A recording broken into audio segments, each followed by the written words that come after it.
Hello, how are you? I'm going to talk today about Ansoff's product matrix using the example of Magners Irish Cider. But let me introduce myself first. My name is Stephen McNamee.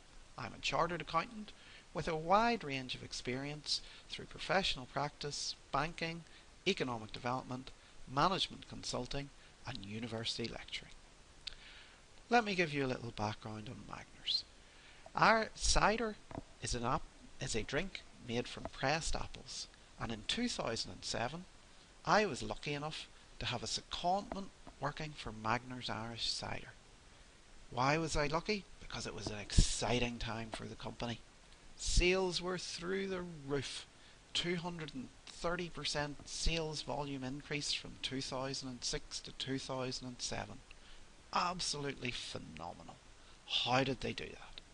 Well, let's consider it in terms of Ansoff's product matrix.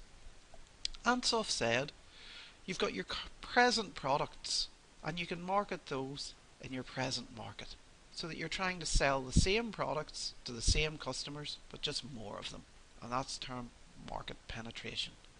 You can take your current products and try and take them to a new market where you're maybe going abroad or a different segment, and that's called market development, because you've got the same products but you're developing who you're selling them to.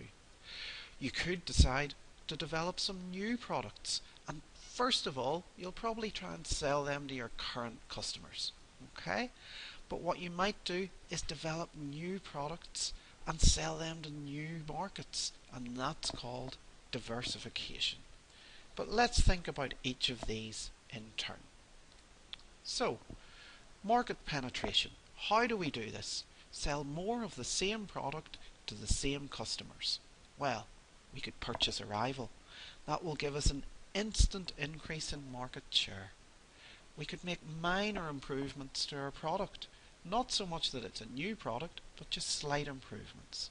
We could reduce our price, because hopefully customers will buy more if it's a little cheaper. And we can promote it. We can do a really good advertising campaign. Let's see what Magners did around 2006-2007. They didn't purchase a rival. They did improve the product a little. They lowered the alcohol percentage from 8% down to 4.5% to try and make it more competitive with beer. They actually increased the price and still had these massive sales volume increases. How did they do that? Because they had a great promotional campaign. So let's take a look at the ad that started it all off. Sunshine came softly through my window today. At Magners, It'll take time, I know it. this has always been the perfect time While, to put everything on 'cause I've made ice. my mind up, you're going to be mine. Magners Irish Cider, Right now, time dedicated to you. Makes you thirsty. Okay, so this advertising campaign had a massive impact on Magners. Cider went from being termed the drink of teenagers and tramps to being hailed as the new Chardonnay. But all this sales growth brought its own problems. Ireland is a relatively small market, and if you have such growth, you quickly hit market saturation. They couldn't keep growing like that in Ireland, but the shareholders wanted them to. So, they had to consider a bit of market development, which according to Ansoff means looking for new buyers for our products. You can look to foreign markets, or you can look to new customer segments. What did Magners do? Well, they looked to foreign markets. The UK is very close to Ireland, has very similar people, but a much larger population base. They also looked to Spain and the eastern seaboard of the USA, where there's a large Irish-American community. They found that the customers they currently had were males aged 25 to 45. So they thought, how can we get females drinking it, and how can we entice the 18 to 25 year olds? And that led them to product development, which according to Ansoff is about extending our product range.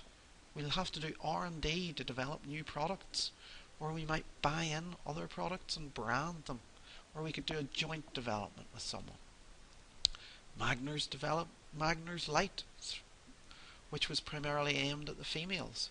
They developed Magners Berry, aimed at 18 to 25 year olds, and they took an old product that they had called Ritz and rebranded it as Magners Pear. Did they go down to the fourth quadrant, diversification, where they could have had related diversification, concentric, where they're looking at similar technologies, where they might say, let's develop Magners Stout, which is an indirect competition of Guinness? Or did they say, let's have vertical integration, where we get one step closer to our customers? Did they start buying pubs in order to sell direct to the customers?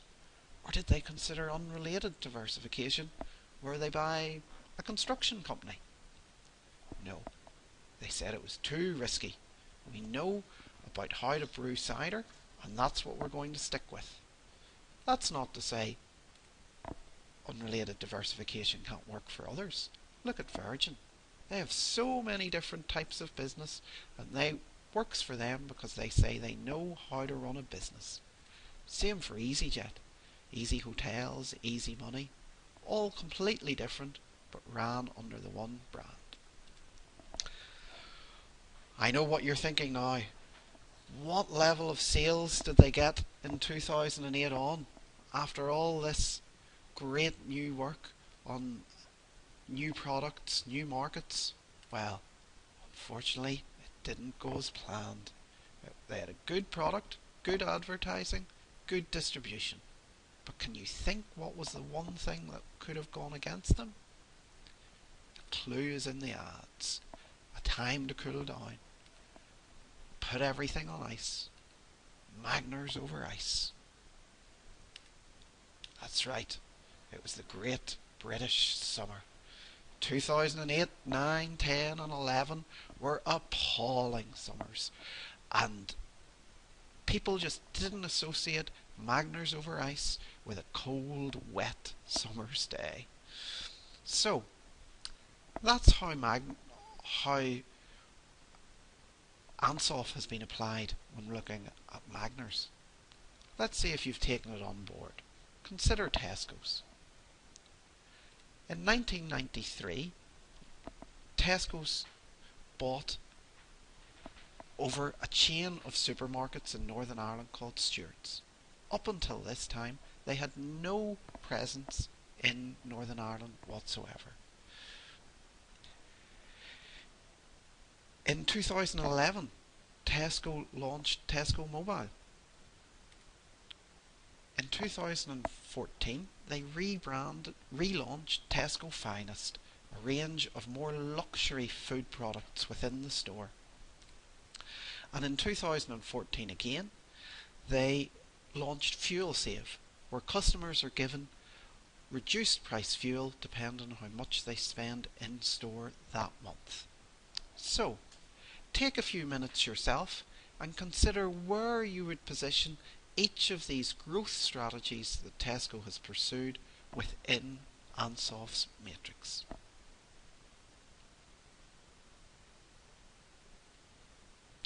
Okay, welcome back.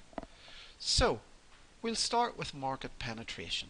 So we've got the same product going to the same customers. We're just trying to get more customers to buy more. That would be the fuel save, wouldn't it? We're using the price reductions and promotion to get our existing customers to buy more. What about market development then? We're taking our current products to new markets.